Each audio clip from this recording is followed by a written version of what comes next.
and 30 minutes left.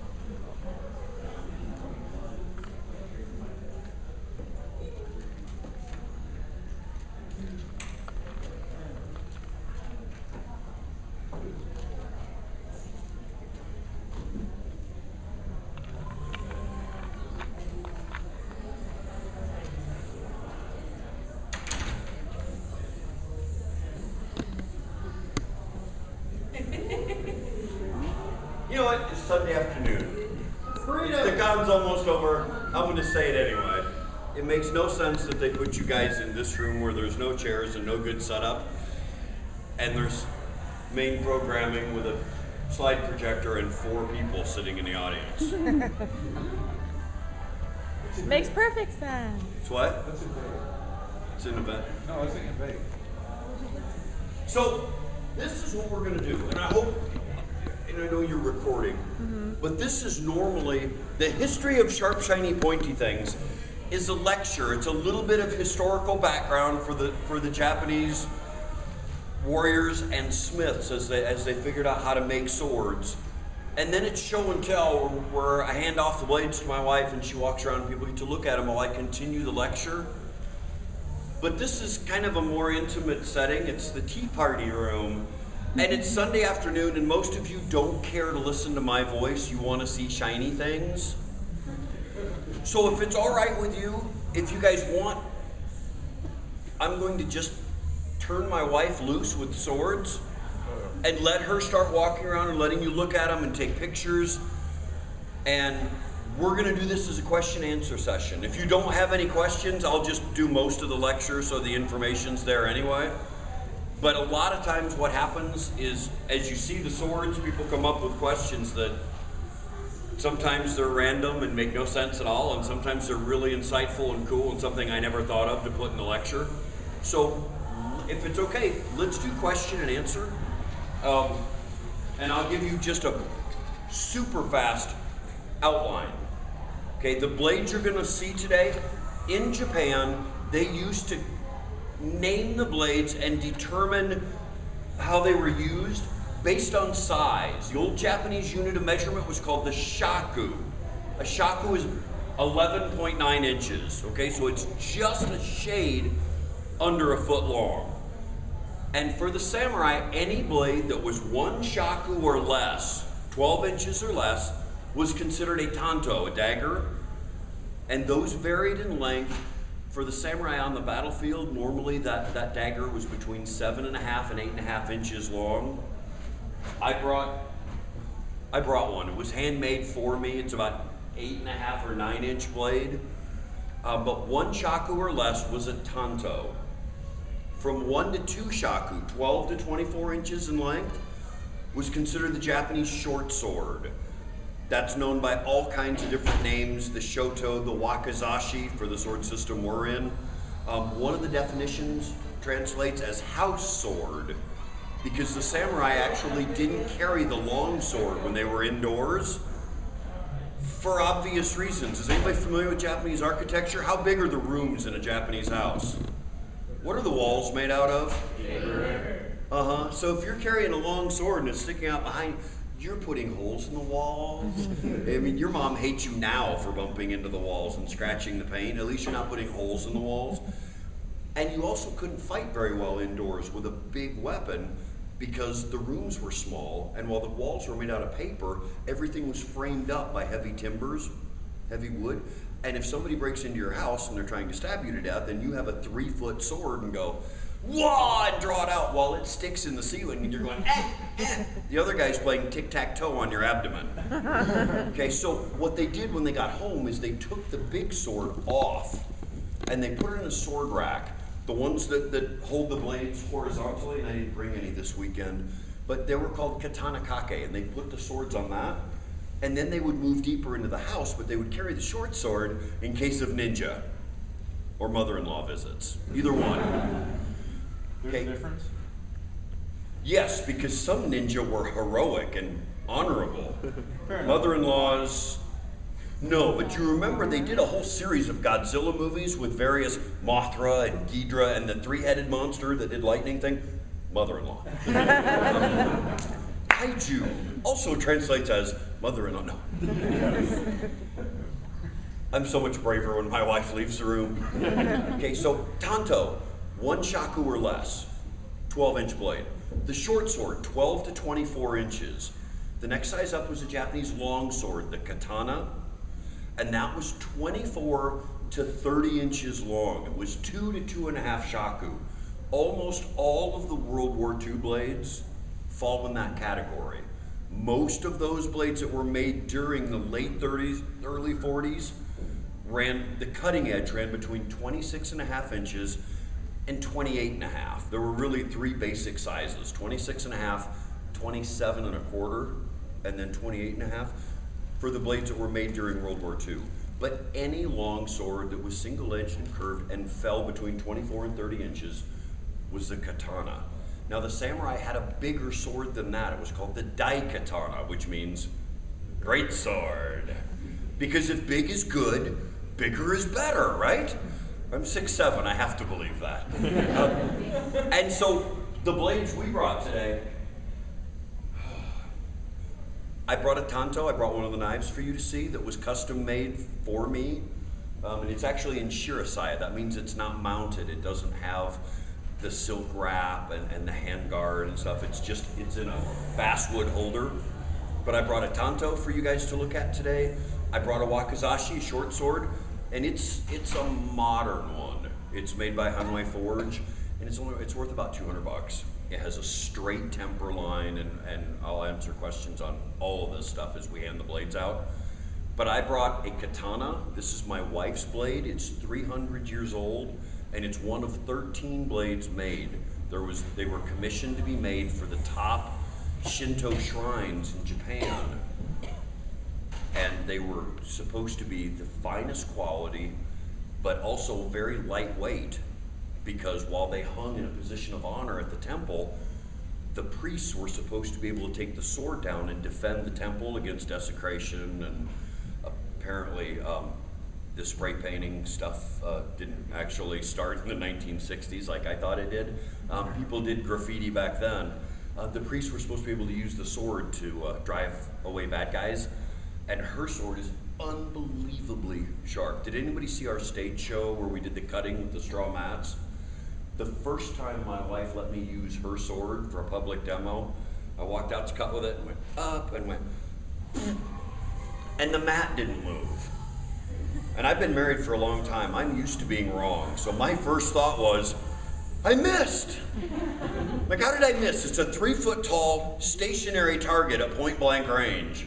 But I'm just stuck. I'm like, what do you do? And finally, I just kind of reached out and I poked the top of the mat, and it fell off and dropped, just like in a video game or a movie. And I went, yes! I mean, wait! I meant to do that. My wife hasn't let me cut with this sword since. But her blade is still a katana. It's very long. The cutting edge on it's about 29.25 inches. But it's an unbelievable sword. And the fun part of this is my instructor is Japanese. Does anybody remember the first 2 Ninja Turtle movies? Do you remember Shredder's henchman, Tatsu, the guy Casey Jones beat up with the golf club? That's my sensei. And he hates being introduced around the country as the guy Casey Jones beat up with the golf club. He doesn't like me anyway, but that just kind of seals the deal. My instructor delivered a paper before he moved to this country in 1980. 1977, he delivered a lecture for the Teamaru, that's the Japanese military academy.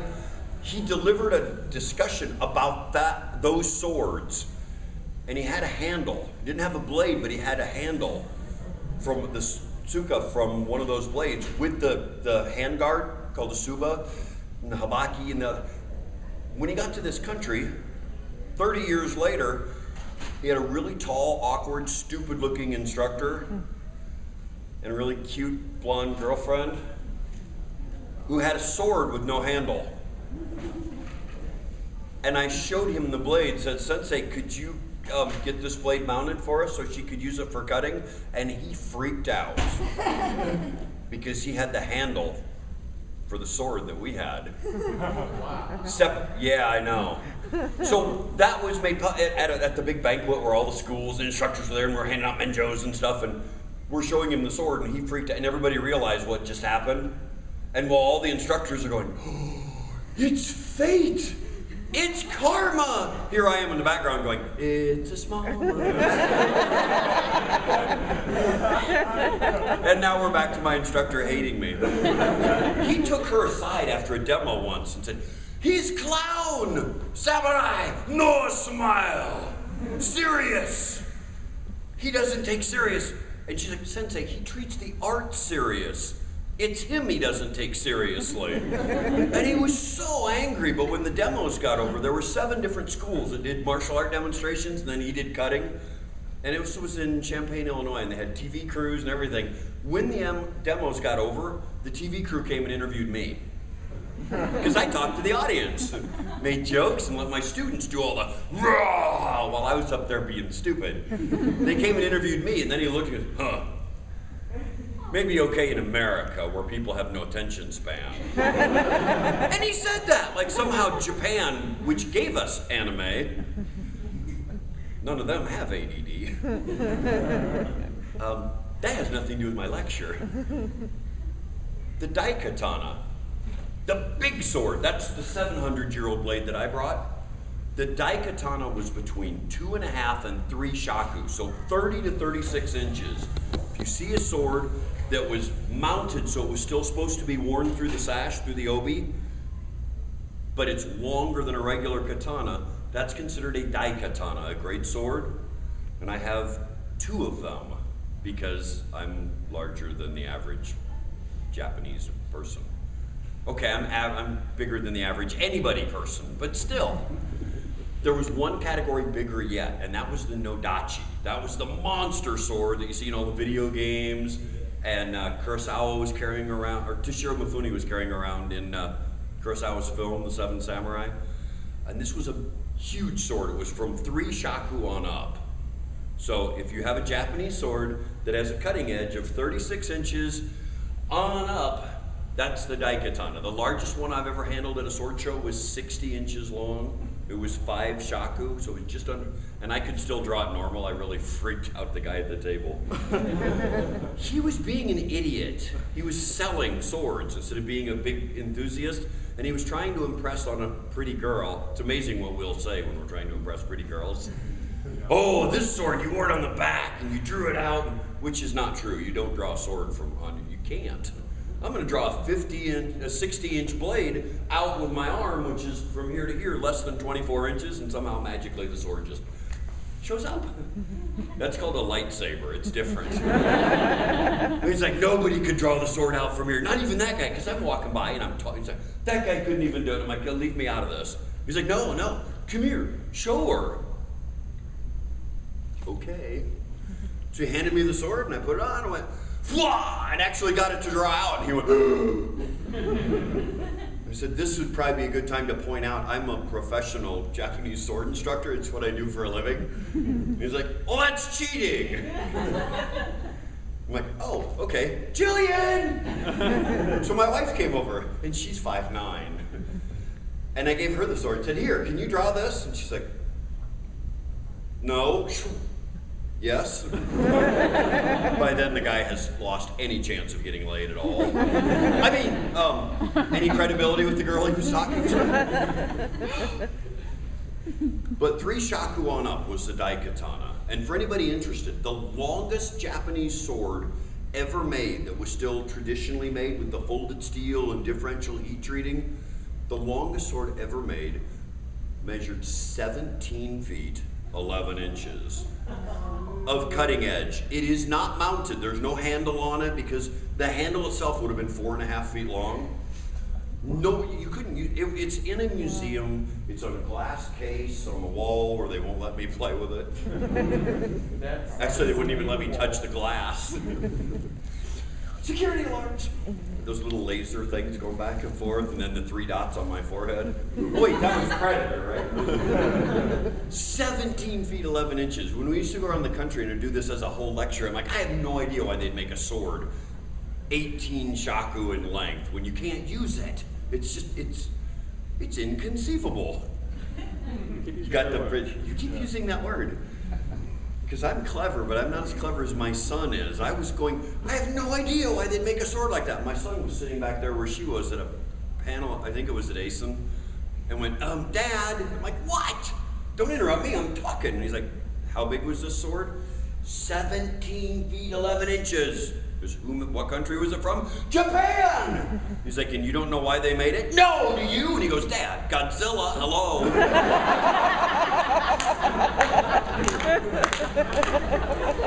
And for those of you who know my son, because he normally comes with us to Wichita, that's why he's grounded. Well, what we're going to do is stand up here. It's time for you to run around and show them shiny things. We're going to start with the knife, the tanto. Okay? This one is new. It was made about 10 years ago. It was part of a set. There were 2 of them made, and I own them both. And you can see the heat treating on it. It's worth about $2,500. So this is the part where, as casual as this panel is, I want this much maturity. When she's walking around with them, don't go, I'm gonna take that, because we value the blades more than we do your life. Don't ask us to prove that. We want to come back next year. And you're going to take both? Oh boy. Stay away from her left hand. She is left hand retarded.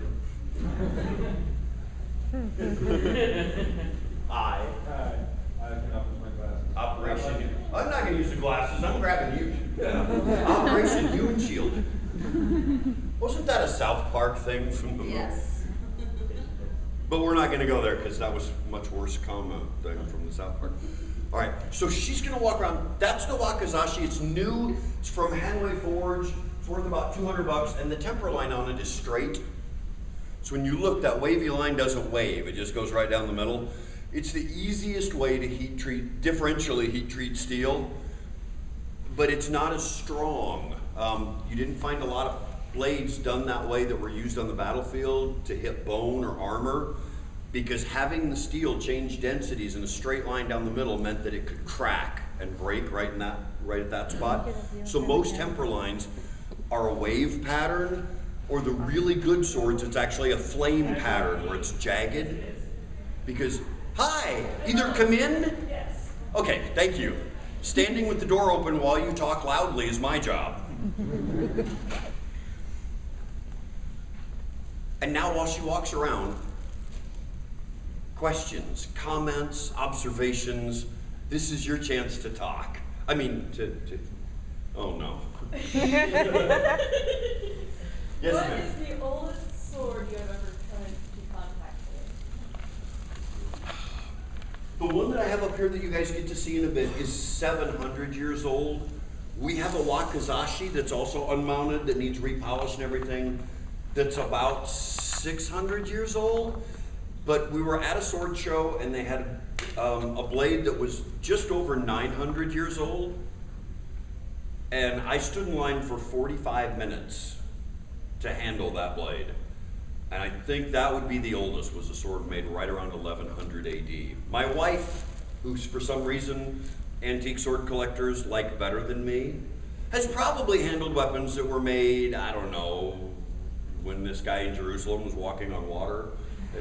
But they didn't actually make the Japanese swords as we know them now, the single edge, curved blades. Those didn't start until about 700 AD.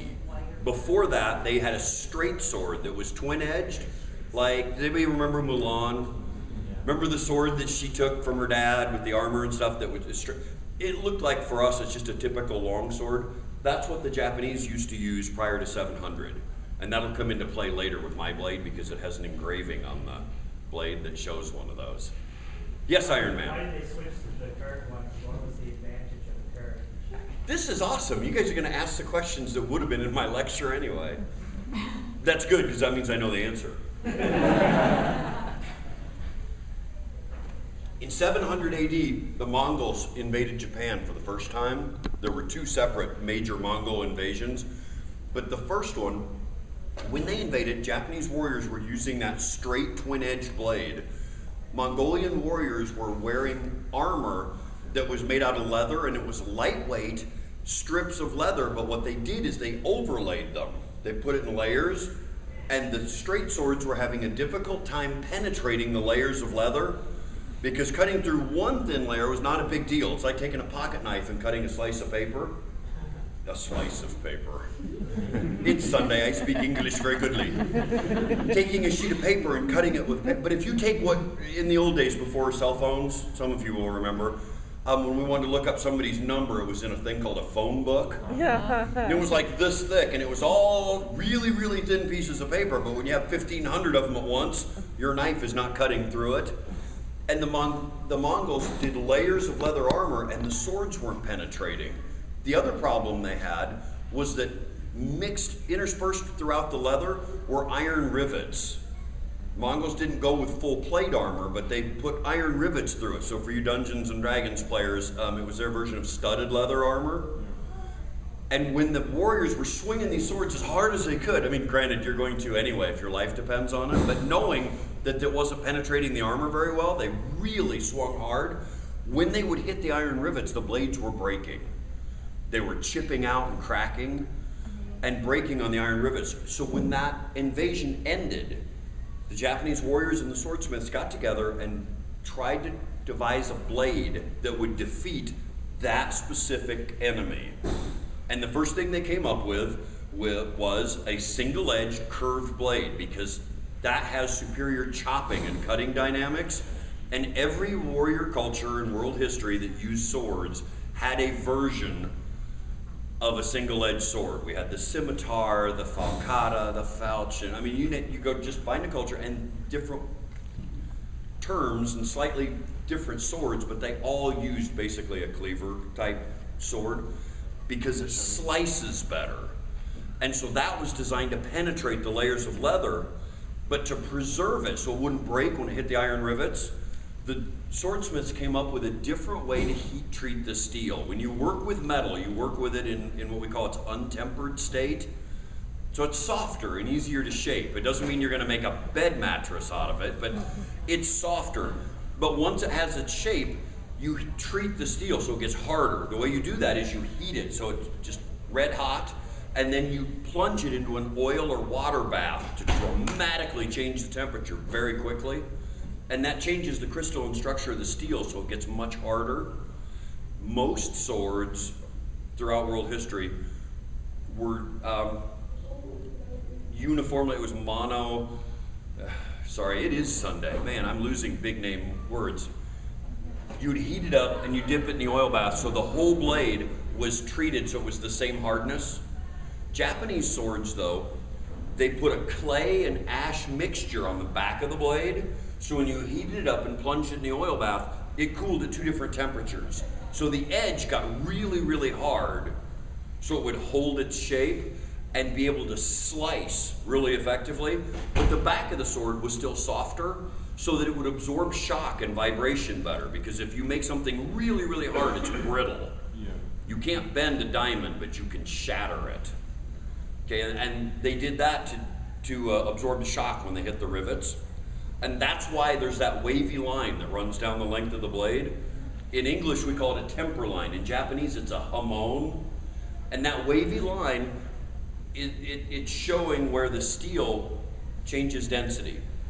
If you work with metal, we have there's a scale of hardness. It's called the Rockwell scale. And the hardest substance on earth is a diamond. And on Rockwell scale, that's a 70. A good Japanese sword, the edge of the blade runs between 58 and 62, but the back of the blade is softer and it runs anywhere from 50 to 54, sometimes 56. So it's a big difference. And if you need that in more modern parlance, if you have a good handgun, the slide on the top of the handgun is usually about a 64 on that Rockwell scale, okay? But that's why they made the blades and why they transitioned from the ken, the straight sword that was twin-edged, to the katana, which they called it tachi first. It was a little bit straighter, but that's why they went with a single-edged weapon. And as they fought with them, they were really, really effective because you could actually take the bottom hand off. You could use it two-handed, but it was light enough to use one-handed as well. You could take the bottom hand off and put it on the back of the blade for leverage and it gave you a huge advantage for close quarters combat because you had a long weapon that you could still use up close instead of having to change weapons. You didn't drop the long sword when it got hot and heavy and then drew the short sword. When it got closer yet, you dropped that and used the knife. You could just, in essence, choke up on the blade. You still held the handle because holding onto the sharp parts, it's the sort of thing you only do once. But you could go here, and just with small body pivots, you could still inflict wonderful damage. I mean, you could still use it effectively. More questions? Because that was a really long answer, I'm sorry. It was probably more than you wanted, but it gave people a chance to think of other questions. Please, think of questions, otherwise I have to talk to her the entire panel. And my wife left. I'm very sorry, when she comes back, she'll start walking around with the really cool blades. I feel like she's teasing us. Here's the 2 cheap ones, isn't that nice? Okay, I'll be back later. And then she walks out. She may have gotten pulled out by the convention. Did you forget your question? No. Darn. She had to go fight the mother-in-law. Don't scare me like that. You'll know, because the building will shake, and you'll hear the call of Godzilla. What is the most expensive sword you've ever handled? I stood in line for 45 minutes also at a Tokenkai sword show to handle a Masamune blade. The 2 most preeminent sword makers in history, Muramasa and Masamune. They were contemporaries, and the Masamune blade I stood in line to handle was worth over $250,000. Wow. So it makes my $40,000 sword seem like a Yugo. I got to handle a couple blades that are worth over $100,000. And to be completely, totally honest with you, they didn't feel any different than, because of quality of a sword, they have the same feel. What makes them worth so much more is who made them and how old they are, and if they killed the emperor, you know, things like that. Their history plays into their value. So I've handled at least 3 blades that were worth considerably more than that one. But I haven't actually swung any sword that I liked better. There have been a couple that were really cool because I like swords, and basically no matter how cheap your decoration that you're gonna hang on your wall is, if it's shaped like a sword, I still like it. So when we do panels around the country, like the real sword or piece of crap panel, that's just a catchy title to get you in the room. Sword vendors love that panel because I basically brag on all of them. I just differentiate. There's a difference between a decoration and a real sword and just an investment, something that has the name and the history. And so you buy it because you expect it to appreciate in value. In the middle category, the real swords, that's the one you buy for the zombie apocalypse. Because it's got to get you through the whole season, not just the first episode. Hey, sweetie, we're ready. Don't glare at me. That's right, I started talking about zombies, my wife showed up. Welcome to Sunday afternoon. Quick, somebody asked me another question before I get hurt. Yes, ma'am, thank you. Have you or someone else had any issues whenever you're buying a sword? Like somebody accidentally got hurt, or the sword broke, or anything like that? In the entire thing of you doing swords? Not personally, because for all the flippancy and the silliness and the extreme chances that we take, and by extreme chances, I mean the first thing we're doing is she is unsheathing her 300-year-old, one of 13 made, $30,000 sword, and she's gonna be walking around the room and letting you look at it. And we're in a room full of people with ADD and poor impulse control. So wanting to touch things is almost epidemic. And no, we've not had any injuries from that yet. We did have a stupid guy in Kansas City that did try to grab for a blade when my son was walking around, and I'm gonna take that from you. And you could see it happen, and my son going, no, I can't do that. And then he's just looking at me going, do something or I will. And I said, hey, you, out of the gene pool. I mean, yeah, nice. And so we joke about it and disarm it, but we have not had any injuries We teach the sword class all over the country, and in 9 years of doing the sword class, we've had one injury, and it was at our home con, and it was two girls who were they were roommates. They weren't even partnered together, but they smacked each other on the head doing one of the sword moves. Each time it was a wooden sword and not a steel sword. And that's why they had wooden swords, because it was that hurt, and not a somebody get a body bag and hide a room before the con chair finds out.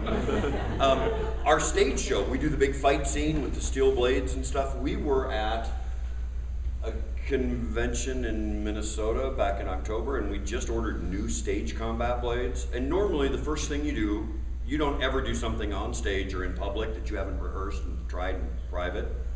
And that's a huge big deal for professionals, because mistakes happen, they just do. We were rushed, and I blew off checking those blades because they were from a company we'd already ordered from. All we were doing is replacing existing blades with the exact same thing, but they're still not always the same. We were up on stage, we didn't even get to the fight scene. It was the part where I run up on stage, you go, sword combat! And we go ding, ding, ding, and you do the little box pattern that every sword art has, and we went, 1, 2, 3, and my blade broke and dropped straight onto the stage. Ding, and it went clunk. What do I do now? We're not even halfway done with our show, but nobody got hurt because the way we set up our show is all of the sword strikes are away from the audience. Did anybody see our stage show this weekend or at another time? Did you see the double cut we do at the end of the show? Yeah. That's with these two swords. That's $70,000 of irreplaceable history being swung through the air at almost the same time, where if we hit them together, you won't see me again because I'll be required to. But if you notice during the show, we set that up. I cut this way, she cuts the piece off. Both cuts are directed away from the audience. So if the unimaginable happens, blade comes out, blade breaks, slips out of my hands, that kind of thing, nobody gets hurt. Okay. So we have not had injuries like that. We have worked with other sword groups that have had injuries like that. We were at a Ren Fair once where the joust group was doing their big fight scene where they end up going from on horseback to down on the ground to one guy stabbing and the other guy doing an inside crescent kick and knocking the sword out of his hands. And I worked with them on it and said, make sure the disarm is away from the audience. I'm like, oh yeah, we got that. What do you think we are, amateurs? Yeah. It was the high jump, whatever the big finale in the afternoon was, and they were slugging it out on foot, and one guy was on his hands and knees, and he picked up the sword and he thrust, and the guy went, bam! Knocked the sword out of his hands, and it was a two-handed sword, and it went this way, and it literally, I mean, this is something out of a movie.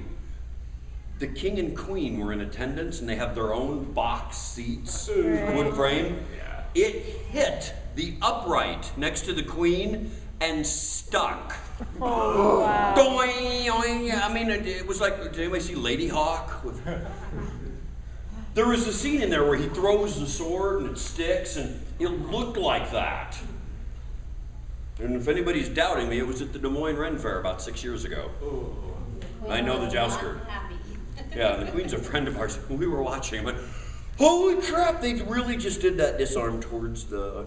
So not to scare you away from sword acts, but they should practice more than once a month, right before they get out on stage. And alcohol should not be involved.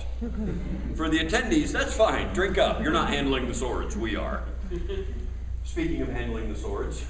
This is where, again, please do not try to touch the blades. You are welcome, absolutely welcome to take pictures, ask me to angle them if needed as I bring them around, but no touching. The blade in your right hand is my 700-year-old blade. On one side of the blade is an engraving. It's called a horomono. When you look at it, you're going to see the Japanese straight sword, the ken, with an oriental dragon curled around it. It's one of the symbols of the emperor. On the back side of the blade is a character on it. It predates kanji, but that character identifies this particular sword as the water dragon. There were 5 of these blades made by the same smith. Each one had a different symbol on it, identifying it as one of the cardinal elements in Oriental, the virtue of fire, water. And we found this out because we were at a sword show in Chicago, and there's an older Japanese guy who was showing swords, struck up a conversation with Jill, and when he realized she actually knew something about swords, he goes, "You look, I have valuable blades." He starts pulling swords out from under his table. One of them looked like mine, but it didn't weather as well. It had been polished more, and so the engraving and stuff was almost wiped away. But he was showing her that blade, going, this is Fire Dragon. And my wife went, "That's awesome! We have the Water Dragon." And he's like, no, so sorry. This old, valuable blade. It's like, "I know, 700 years old. We have the what?" And he's like, "No. This old," and you can see he's no longer considering her smart and cute. Now she's just, well, cute. And she's like, "Dad, come here." And I'm like, "What?" And she goes, "Look." And I went, "Oh my God, we have the Water Dragon." And he's like, "No." We had to go out to the car, and we got the sword and brought it in, and we had a family reunion in Chicago. That guy loved us, and we now have his contact information. He lives in Washington State, and you talk about the really valuable swords. Anybody here have a gun safe? You know what they are? Yeah. Okay, if you have a lot of money and you're an extreme prepper, you don't have a gun safe, you have a safe room.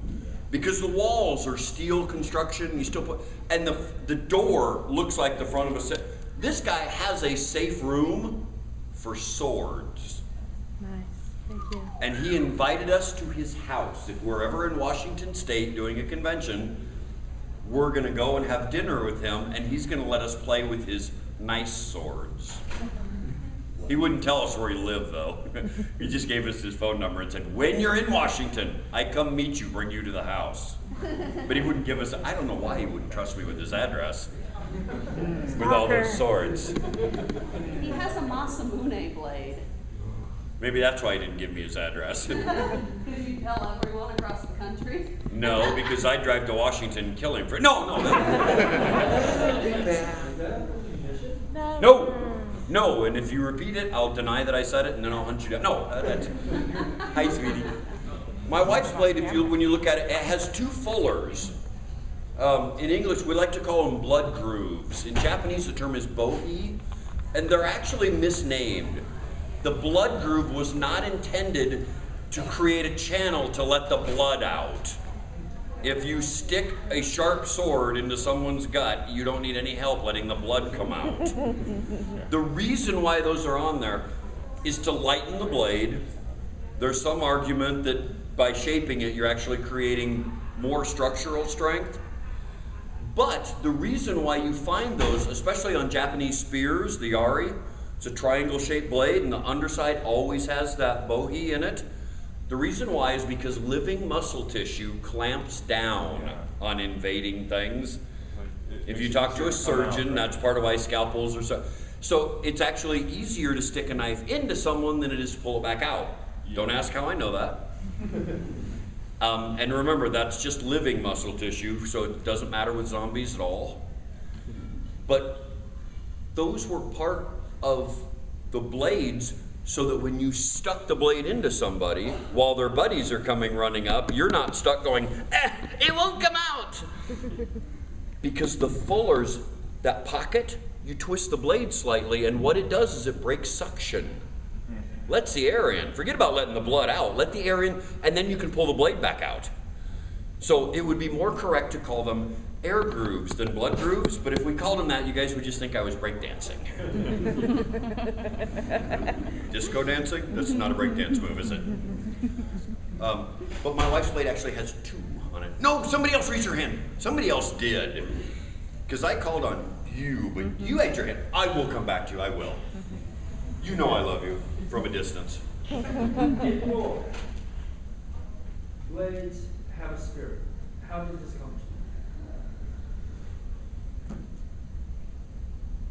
Japanese religion imbued everything with a spirit. And not just Japanese. I mean, look at English. We have tree fairies, and that everything has a soul and a purpose. And for Japanese swords, they took that much more serious because high quality metals are really rare. Japan is not a resource rich country, never has been. And so the swords were immensely valuable and had to be treated with this amazing care.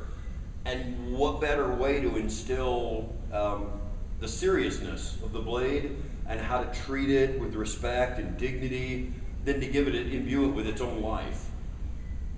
In some Japanese households, the katana actually occupied a higher position in the household than the wife did. Do you know why? Because the samurai could always find another wife. Swords were harder to come by. Got really quiet. I didn't say I believed in this, and I'm certainly not going to admit to believing in that while my wife has both blades in her hands. But they believed that everything had a spirit. But for the swords, they named their blades. And they said that it meant that the blades revealed their name to the owner. So people ask me all the time what the name of the 700-year-old blade is, and I have no idea. I won't name it, because that blade is 700 years old. Somebody made that by hand, been dead and gone from this planet for 650 years. And I view myself not as the owner of that sword, but its current caretaker.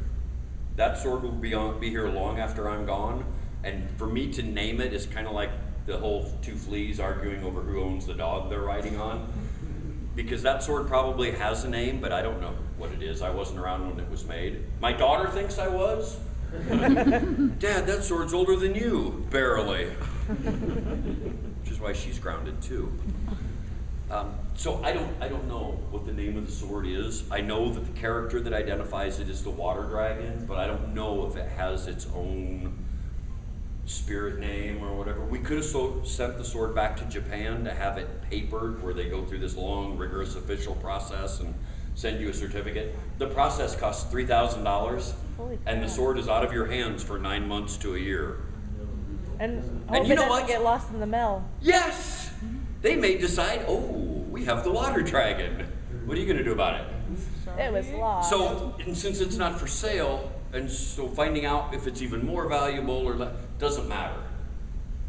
I'm its caretaker for now. If it can find its way back home later, it can.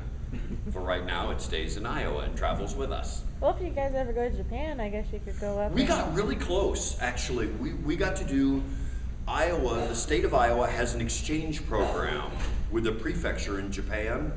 And the former governor of Iowa, Tom Vilsack, his wife, Christine, used to be in charge of the exchange program. We did a private demo. Me and my wife, my son and my daughter did a private demo for her and her security guards. And they weren't rent-a-cops. They were the guys in the nice suits with the jackets that are cut different to hide the... I've never been so nervous to do a demo in my life. It's like, and no, don't shoot me. I'm just pointing the sword. We're okay. Private demo. And they loved us because we talked about things and we showed stuff, and we were going to be exchanged for 2 weeks. We were going to do a 14-day tour in Japan, and they were bringing a kendo instructor to Iowa for 2 weeks, but they wouldn't let us bring swords in because it's Japan's weapons import and export thing is really tough. So my instructor called an actor friend of his, a Japanese actor who is a sword enthusiast, and he had a massive blade that would have been perfect for me, and I was going to be able to use that blade for cutting demonstrations, and it was all but finalized. We were going to go do a demo for the committee and have them officially rubber stamp our trip on Sunday of this, and on Friday 2 jets hit the towers in New York. Oh. And in the middle of all that, I mean, if anybody remembers 9/11, that was, they shut down. School. I worked at Shields, a sporting goods store in the mall, and the mall closed because they were worried that we were going to have acts of terrorism all over the country. In the middle of all that, on Saturday, Christine Vilsack's secretary called us to explain that the demonstration was canceled, and that since no flights were going anywhere, they had put the program on hold, so we didn't get to go. So it was, And you know, does anybody ever been to Japan? Do you know how expensive that is? We would have gone to Japan and got paid to go to Japan and do Japanese sword for the Japanese. That would have been amazing. And while I'm going, yeah, they're going to find out how it's done. You know what it would have been? It's like going to a zoo and watching a monkey dial a phone. Because the Japanese would be looking at me, that's me, the monkey, going, oh look, the monkey's got a sword. Yes, I just went Aladdin on you. I don't think that was part of a question. But I did answer yours. Somebody else had their hand up too. Was that you, sir, in the camo? I thought you raised your hand, but it was really hard to tell. You're kind of invisible. What's the easiest way to tell between just a crappy decorative sword and a real sword? That's a whole nother panel. It's actually a DVD we have too. You can buy the DVD, but in short, let me run through this really fast. In that panel, real sword or piece of crap, I give you 5 ways to tell at a glance whether a sword is a decoration or whether it has value, where it was meant to be used, okay? And the first thing you do, I'm just gonna use this. The first thing you do is you draw the blade out, set it aside. I know I just lost your interest. Put the shiny part away. Look at the scabbard, the saya. The inside of the saya, if it was made for the blade and it's a real sword, the inside of the saya is always going to be wood. If it's ABS plastic or metal or something else, it's a decoration. It wasn't meant for use. Always going to be wood. There are tons of reasons in the lecture. I explain all of them. I'm just giving you an overview, so you can talk to me about it afterwards if you want details. Wooden saya. Next part, take the handle off the sword. If you're buying one from a vendor, they'll take the handle off for you if they won't walk away. Buying a sword with it, these were made to be worked on. This has one pin that holds it on. You take the pin out, you strike it, you pull the handle off. Kind of like a handgun. I mean, if you have a Glock, you can strip that gun down in 8 seconds with your eyes closed. It was made to be worked on because it was a life or death situation that worked. And for the samurai, same thing. Sword should work. You take the handle off because there's points here. You take the handle off, set the blade aside, look at the handle. The inside of the handle is also made out of wood. Okay, you're gonna put ray skin called same on the outside of it to help hold it together and give it strength. And then the ito, the wrap, over that. But it's over a wood handle. Metal handles do not absorb shock, tears your hands up, and ABS plastic and other things are gonna break when you hit something solid. So wood sheath, wood handle. Number 3, while you have the handle off, look at the blade. The visible part, this is the blade, but it continues down. The handle fits over it. The tang of the sword, Japanese is called the nakago. The tang of a sword is a full tang if it's a real sword. And that means if you have a katana, not a wakizashi, which was meant to be one-handed, if you take the handle off and put your hands on the nakago, on the tang, where your hands are supposed to go, your bottom hand, at least the first 3 fingers, are going to be on metal. A half tang blade means you have both hands on the sword and only metal on this one, and this one's just wooden handle. The reason why that's important is if you take a sword and slam it into somebody's skull, or concrete or anything else, but if I hit concrete, it means I missed his skull. So I'm going with that. The shock and vibration travels down the blade, and if it's a half tang, the stress goes between your hands and you're gonna break the handle. Okay, and there are some companies that made real swords that only had half tangs, and at a cutting demonstration in LA 15 years ago, the Sakura Festival in the little Tokyo Mall, 2 sword instructors had their blades break at the same time. It was almost like they choreographed it because they were half tang. So when you want to look at a sword, number 1, wooden sheath. Number 2, wooden handle. Number 3, full tang. If it's not full tang, walk away. The other things you can fix. If it's a real sword that they stuck those things on, you can fix. If it's half tang, it's not real, okay? Number 4, when you look at the blade, high carbon steel does something that 420 and 440 stainless steel doesn't. It oxidizes. That's a fancy way of saying it rusts, okay? High carbon steel blades. Okay, she just wiped these down because anytime you draw out a sword, you clean it when you're done. But you take a clean paper towel, and you rub the blade down. When you're done, it looks like this. You guys all see the black on there? And this wasn't a blade that was cut with. It's not even something we were handling. It was just something that's been out in the air. But high carbon steel blades oxidize, which means they rust. And even though she just wiped it down, you see the two black spots right there? High carbon steel oxidizes, so when you're looking at a sword, get a clean paper towel and wipe the blade down carefully. Notice how the edge was away from me. Natural selection. If it doesn't oxidize, it's an alloy that's not designed for combat, for contact. A lot of World War II blades, especially their naval swords, were chrome plated because salt air is very corrosive, and high carbon steel doesn't last long in salt air. And so for their naval officers, since they had to carry a sword as a designation of rank, but they weren't going to use them, they used chrome plated blades. And chrome looks great on the bumper of a 57 Chevy, but it was not intended to be smashed into its back and forth for combat. And chrome blades don't rust. So you can take them and polish it until you look like you're misbehaving. Complete with paper towel. But number 1, wood sheath. Number 2, wood handle. Number 3, full tang. Number 4, high carbon steel. It oxidizes. And then number 5, the last thing to look for is when you look at the temper line, that wavy line, when swords are polished, whether it's by machine or by hand, you polish them in different directions at different times. So you polish them this way, lengthwise, until all the scratch marks run the same way. And then for the next grit, you go this way until every scratch mark you can see runs that way. That's how you know it's time to move on. The final polish always runs lengthwise. So when you look at it, it looks like the grain structure, you can see the steel, the lines kind of run like this. If you look at the edge of the sword, they run this way. If you look at the back of the sword, they run this way. If it's a real temper line, it's going to look that way. But companies, in order to sell swords, they want that temper line to be visible and make it pop.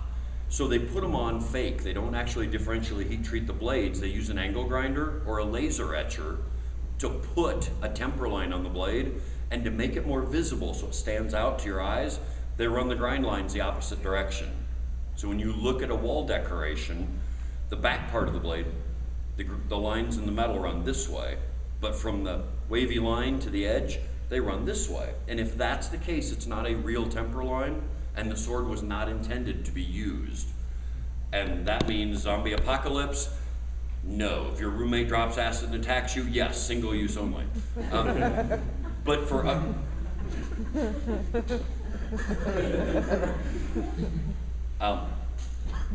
but that's it in a nutshell. Those 5 things. And the first 2, sometimes they'll try to steal a good blade by sticking it in crappy mountings and going, here, this is in your $10 bin. And it's really a $300 blade. But the other ones, the full tang, the high carbon steel, and the real temper line, those are dead giveaways. Okay? The DVD actually has 3 more points because it focuses more on usable swords, so there's like 3 other things to look for. But that was, again, probably more information than you wanted, but you asked. Next question. Oh God, it's her again. I was gonna pick you, but then I noticed you were just picking your nose, not us. No. See, now he has to ask a question, or you guys are gonna think he was just picking his nose. We have more paper towels. Yes, sir, go ahead. Metal folding. Yes. Swords were always, they said, famous for how many times it was folded. Where does that really come from? When they forged swords, they would take the steel, finding it occurring naturally, taking iron ore and sand for carbon, and you would heat it and hammer it out, and then you would fold it over, and the process was to burn out impurities in the steel. And one of the things that sword vendors have gotten a hold of is folded swords. Since they took more work to fold the steel, they were more expensive.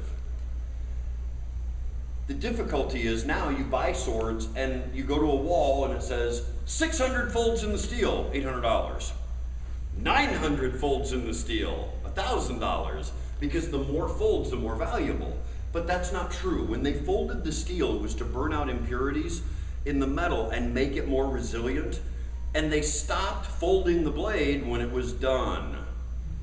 Which means if you keep folding it after it's done, it's kind of like cooking in the oven. And I'm a master baker. I can make pot pies like nobody's business. But you know what? When you take the little pot pies out and you read the directions, it says set the oven at 400, right? 400? Okay, good. You set it at 400, and the directions always say cook 35 to 40 minutes or until done. Because if your oven's not heating evenly and it's really hot, if you leave it in there for 40 minutes when it's running hot, what you're done with, what you have is not a pot pie, it's a briquette. I make a lot of those. So you would fold the steel until it was done. And if you were making Japanese swords the traditional way, it wasn't about folding the steel over and over, because anybody who's worked with metal knows no matter how hot you get it, it doesn't just fold over. Okay? What they did is commonly, what they did was a 3 or 5 plate method. And what that means is they would take 2 steel pieces, iron pieces, and put them that were really hard and put them together at an angle like this in a V shape, and a softer core piece of metal and put it down the middle. That was three plate forging, and put it down, heat it, and forge it out and hammer it together. The 5 plate was 2 this way, 1 in the middle, and then 2 on an angle on top. Because when you look at a sword from edge on, and hopefully that's not a view you spend a lot of time with. If you spend a lot of time with a sword pointed at your face, you need better friends. But when you look at the cross section of a blade, you'll see it kind of shaped that way. It comes out, down this way to the shinoji, the ridge line, and then down. And that would be a 5 plate. They also did a 7, but it was kind of pointless by then. But don't get misled by the folded steel thing. Old times it just meant that the blade took more work. Nowadays, homogeneous steel that you get as bar stock, a lot of Japanese swords now in this country are made with 1095 steel. For a while in the 80s and 90s, 1050 bar stock is what Scott Slobodian and Bob Ignath was the first guy in this country that was really making good differentially heat-treated blades. So the folding, it doesn't mean what they say it means. And a sword with more folds isn't necessarily more valuable than a sword with less. And don't buy swords on the internet. Because on eBay you can buy a Japanese sword that's got huge swirls in the steel that show that it's the folded steel. And if they're made in the early 30s in Hong Kong, they're made with what we call pot metal. When you heat iron ore up, the crappy stuff that has a lower melting point floats to the top. It's called dross. And you would scrape that off and then use the good steel.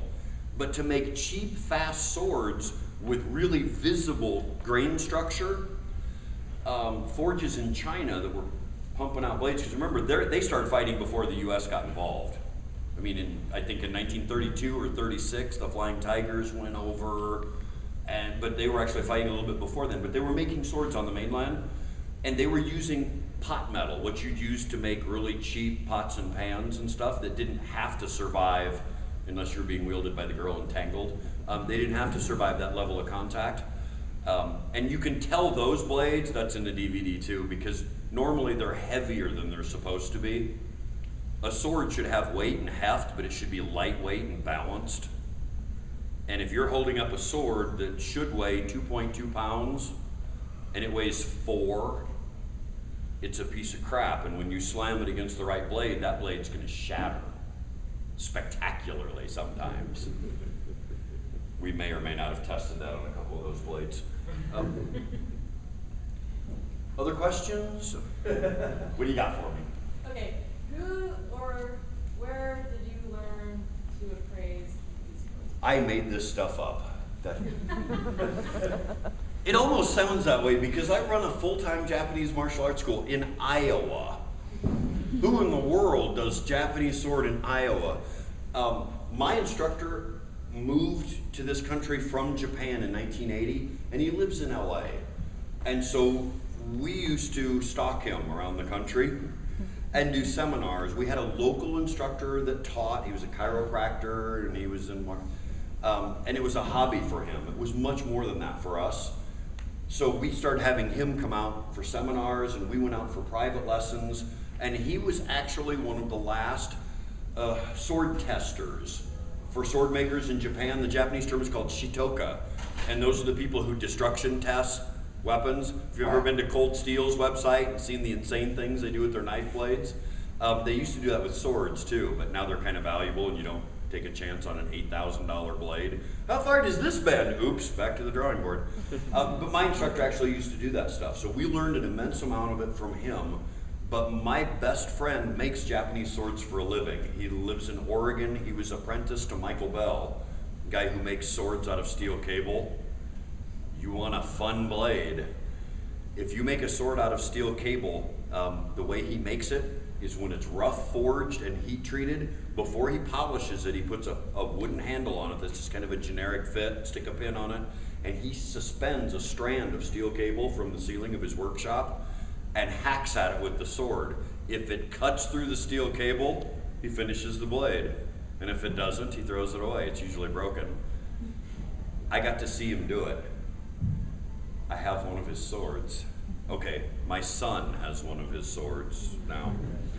And those are really cool because the steel cable, when it's hammered out, it actually looks like a snakeskin pattern in the steel because it's individual strands of steel cable. It's a really hard matrix to work with because you heat it. You didn't used to be able to do it until trip hammers got involved with forging, because the trip hammer is a hammer that goes up and up constantly. So you set it and it's going up and down right next to the forge. So you heat it, stick it under the hammer, heat it, stick it under the hammer, and it makes these unbelievably strong blades. So between my instructor and my best friend who makes swords for a living, I absorb a lot of this information. I don't claim to be an expert on swords and their value, but I'm like a race car driver. I know a lot about cars, but I'm not the mechanic. It's my job to drive it into the ground and my friend's job to fix it. So we have this love-hate relationship. Like, what did you do to this blade? I bent it. How did you bend this sword? I was cutting through 12 mats at a time. Why? Because they won't let me cut through bodies. I mean, sheesh, I thought that was obvious. I also, does anybody see our cutting stand? We have that big stand with the 4x4 post with a spike and you put the mat on it. Yeah. I split a 4x4 post with one of Christian's swords without telling my instructor that's what I was going to do. We were testing the blade he was working on, and to make sure it wouldn't bend or do anything, instead of cutting through the mat, and everybody screws up. When you cut often enough, you're going to hit the pin. Some of my students have actually hit the side of the post doing the upward cuts, because you tend to undercut those.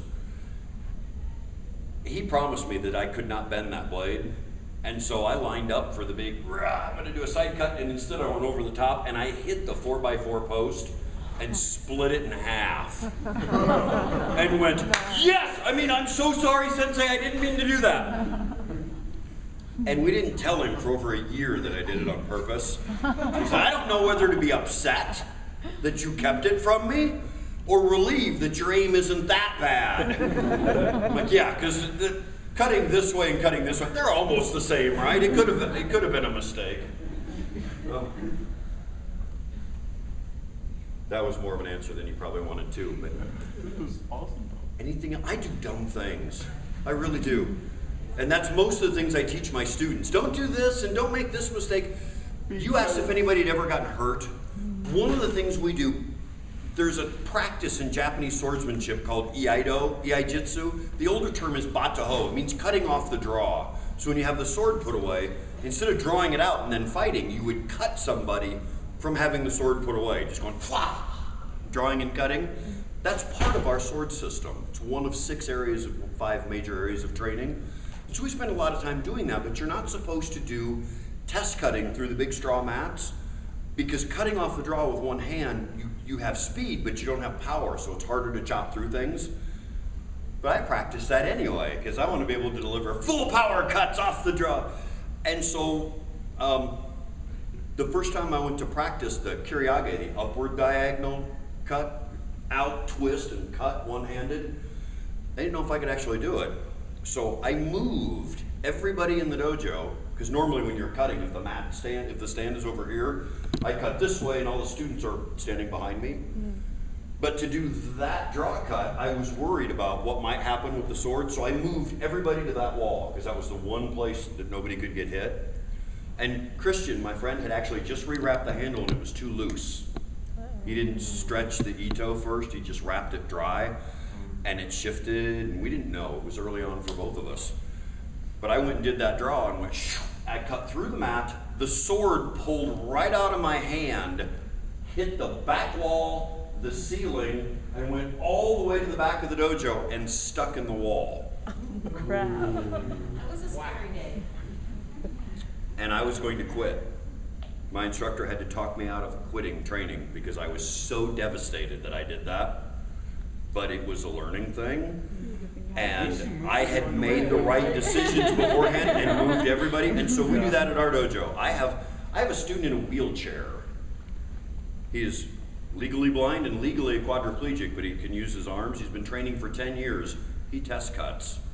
Nice. It's the most insane thing ever. His parents, who largely abandoned him, came to watch class once and freaked out that we were giving him a sharp sword. Like, I'm not giving it to him, it's his sword. He has a sword? Not only that, he's got a gun. Go figure, a blind guy with a gun. That's the wrong house to break into. That's the wrong guy to have a surprise birthday party for. But he actually has done test cutting, and we set it up very carefully where we have to unroll the mats because he can't make it through an entire one, so we cut through sections, and I'm holding one side away from where the sword's going, and my son, who I don't like, is holding the side where the sword's going towards him. So if something bad happens, it's not me. But we do those sorts of things. So we've gotten close to, because bad things happen. You Right. just, what's the military acronym? The 7 Ps, proper prior planning prevents piss poor performance. That's easy to say today. I am now spitting everywhere, I'm sorry. Any other questions? Don't raise your hand. Yes? So, like, how big is your collection? Or, can you tell us a little bit more about your own collection of your swords? I don't have as many blades as I used to because I reached a point where I realized that I only have 2 hands. And unlike that new character in some anime where they use 3 swords, one in his mouth, I always thought that was kind of, really? That'd be the day you put the sword in backwards and jump. But we actually stopped collecting the swords, and now we try to put them in our students' hands and stuff. But we own, at one time, I think we were up to over 20. And I have a couple of decoration swords, just the wall, because they look really cool, and that's where I started. But once I got that 700-year-old blade, pretty much ended it. I bought one more Henway Forge blade, a Practical XL, because it's a big blade that cuts really well, and it's only a $350 sword, so on the rare occasions we do fly to a convention, I don't trust the 700-year-old blade to airport personnel. It stays home, and I take the less expensive blade that if it gets lost, it's not a big deal. And it cuts straw mats the same. It works really well. I really like it. And that paid off. We did a demonstration in Washington, D.C. at Katsucon during opening ceremonies, and we had them stand off to the corner, and the mats and the swords laid down against the wall, and all the guests were on the other side and were being introduced. So our job was to be introduced and come out and say hello and then go over and get the swords and come back. But while we were lined up, another group came in late, and they came up the wrong side of the stage. They came up that side. I'm gonna be kind here, but I'm a little angry about it. A 300-pound woman came up, looked down at the blades, looked over, and then realized it wasn't her turn to be introduced, so she stepped backwards to lean against the wall and stepped on my sword and broke the scabbard, and then got mad. Who left a sword there? Who stepped on the sword? But it was the replacement blade, and getting a new scabbard for that blade, the new Saya, was $75. and that's not that blade. But that's the last sword that I've gotten, because after you get a 700-year-old blade, where do you go from there? That's really cool. I gotta have this. No, I don't. That's really good. No, I don't. And I have other passions, things to collect, like redheads and. She found that really funny. Thank God. Because otherwise I'm dead. But we've been really blessed. The blades that we have, because we have one-of-a-kind swords. We both do. And the 700-year-old blade literally walked into my school. What I do for a living, people know that I look at swords. Some guy walked into my school with that blade.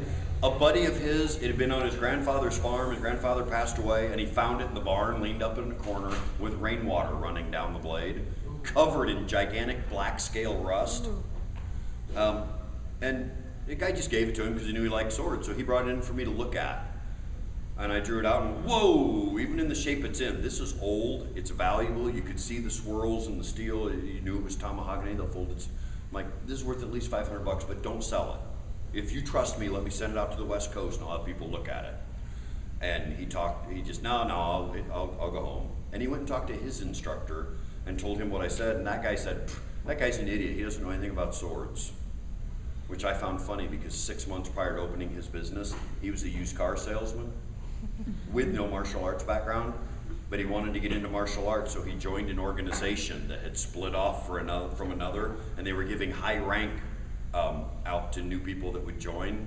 So he went from never having trained before to being a 4th degree black belt in sword 6 months. in 6 months, and opened his school. And he doesn't know anything about swords. We know because we got to look at his blade before he broke it. After we told him not to use it because it didn't meet those 5 criteria. It was a half-tang blade, and the first thing he did was break the handle, and it was also not high-carbon steel. And according to his instructor who sold it to him, it's a $1,200 blade. We found him on the internet for $199. And it said, for demonstration purposes only, do not cut. Anyway, he came back. He walked into our school about a month later. I'd kind of forgotten about him. And his girlfriend brought him into the school. You know how, can I borrow you? Just for a minute, can you come stand right here? You don't have to, but it'll make me feel better. If you're in a relationship with a nice young lady, if you're doing well and she takes you somewhere, it's like this.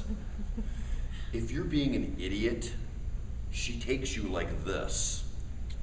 And a couple of the guys just look guilty, and a couple of the girls just start smirking. Because this is the mom with the 4-year-old. You're holding the inside of the wrist with the thumb, keeping the wrist mat because it keeps them from being able to resist. This lady, thank you. I used to have just somebody stand up, but I always feel really awkward holding hands with a guy. This girl brought him into the school that way and said, we're getting married on Saturday, and I need this much money to pay for the wedding. He will never use this sword. Buy it. And I looked at him and said, really? And she said, yes. It's amazing. I didn't even see your lips move. But so we ended up, I felt so guilty about it. I emptied our entire savings account buying this sword because I showed it to my wife, who went, yes, take it. I'm like, I like her better. But we bought the sword. We even threw in a year's free training for his entire family, 3 of them. And they did, they used it. They trained at the school, and I mailed the sword off to the West Coast, and Christian called me and said, you're not selling that sword, are you? It's 700 years old. Some guy just offered me $5 grand for it in the shop in the shape it's in, but don't sell it. I'm like, okay. He goes, let us restore the blade. And I say, I don't think I can afford it. And he goes, let us restore the blade. We'll do it for free just to be able to work on the sword, but when we're done, you have to drive out and get it because we're not going to ship it. I'm like, well, gee, if you're going to be difficult about it, never mind. So about a year and a half later, I got to go out to Oregon and get the sword and bring it home, and it was awesome. But it literally walked into our school. Some guy just, here, look, I found this in a barn. I hate people sometimes. Because we have conventions where people will go home and they'll bring blades in that their grandfather brought back from world, and we get an unbelievable amount of blades that people have tried to fix. Meaning, it's not sharp, so they took an angle grinder to it. And taken a $3,000 sword and reduced it down to has no value at all. And one was a huge blade. It would have been an awesome cutting sword for me. And somebody had taken it and tried to make some of the European swords that have a diamond-shaped cross-section when you look at them, edge, middle of the sword, edge. They have flat spots where the middle diamond section part is dished, mostly down near the pommel, near the hand. Somebody had taken an angle grinder and tried to take the ridge line off of the Japanese sword, the shinoji, and they ground it flat. And it was useless. Hi, Christy, we're done. You can come in. I mean, done. We never really started. But you're still here making me talk.